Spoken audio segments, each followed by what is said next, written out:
This week I'd like to return to Chapter 3, the chapter on Buddhism in the book 10 Theories of Human Nature by Leslie Stevenson and David Haberman.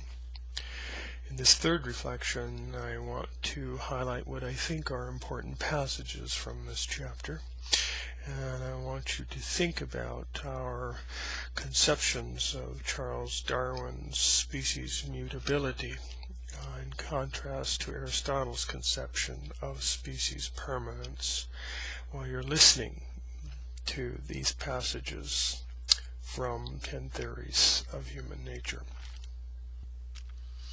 We learn as a result of our reading that Buddhism arose in 5th century BCE India and split into two major divisions after the death of Buddha: Theravada Buddhism and Mahayana Buddhism.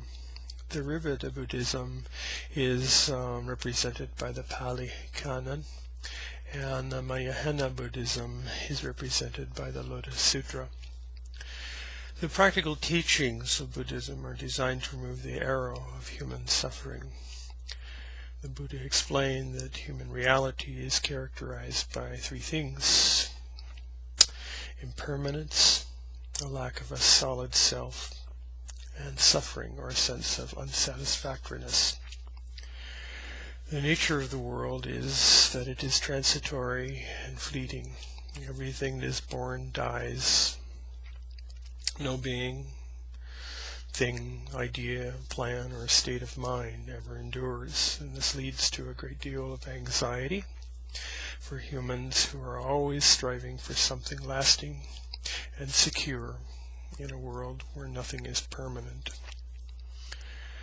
Our present life is but one in a long, successive series of lives. According to Buddhism, one's place in the current world is determined by one's karma. That is, one's birth in the world is not the result of an accident, nor it is a consequence or reward or punishment of any god. Rather, it is the result of one's own past actions, good or bad. There is no creator, God, in Buddhism. The second of the three marks of Buddhism teaches that there is no self. Buddhist practice aims to dismantle the false belief in a separate individuality or the idea of a self. The idea of a permanent ego, self, or soul is an imaginary belief in Buddhism. There is no truth in the belief of a permanent ego, self, or soul.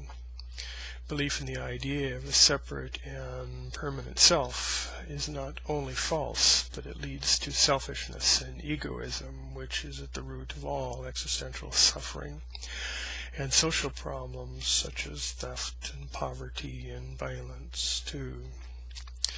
The realization of the absence of a separate self can lead to a state of selflessness, loving kindness and compassion for others.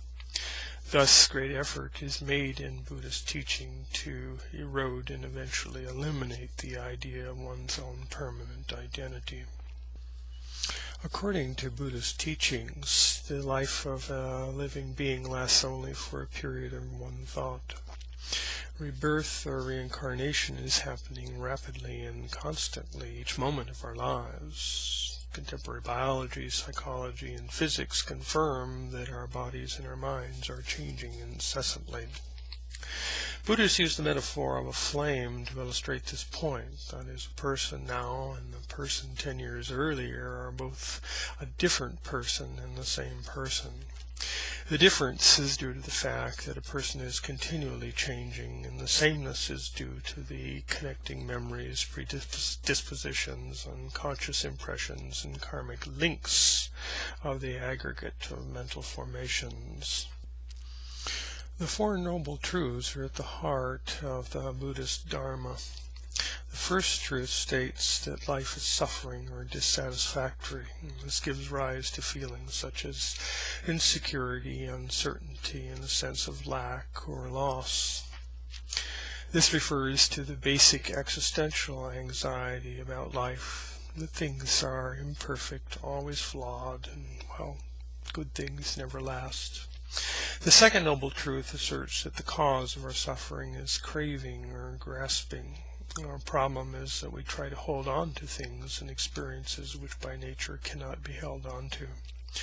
This grasping must be seen as a selfish kind of craving, which is the expression of an intense desire to perpetuate the self.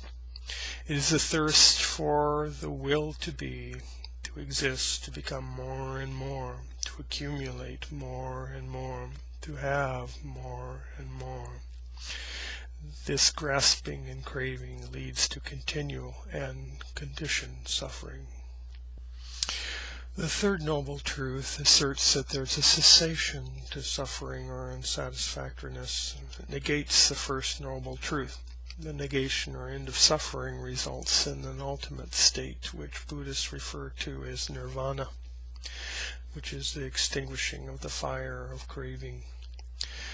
The state can never be completely defined by words. Describing Nirvana to one who has not experienced it is said to be like a turtle trying to describe to a fish what it is like to walk on dry land. The fourth noble truth is the prescription to end suffering and unsatisfactoriness, which then will allow one to achieve the state of Nirvana. This is the middle way, or the eightfold path. The eightfold path is composed of 8 practices. The first 3 practices are right speech, right action, and right livelihood. These practices prescribe one's ethical conduct. The next 3 practices include right effort, right mindfulness, and right concentration. These 3 practices prescribe one's mental discipline. The last 2 practices concern wisdom. These practices include right thought and right understanding. In review, then, the Eightfold Path includes these 8 practices. Right speech means that one should speak in a manner that benefits all beings. Right action involves the cultivation of moral, honorable, and peaceful conduct in oneself and in others. Right livelihood denotes making a living or profit that does not involve the harming of other beings or come at the expense of the welfare of others. Right effort entails applying oneself energetically to the generation and cultivation of wholesome states of mind.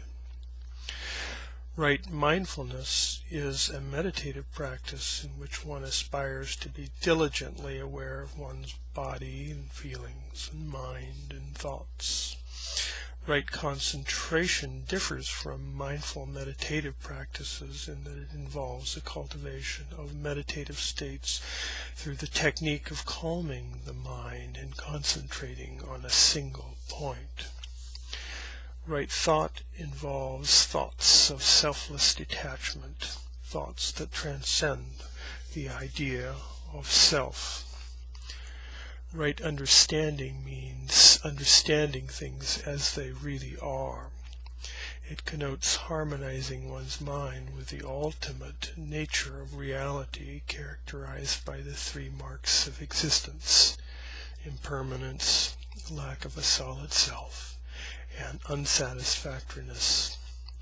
Striving for nirvana or Buddha nature is sometimes compared to the process of searching for an ox while riding an ox. The point is that one does not have to work to achieve Buddha nature, but one merely needs to realize what already is.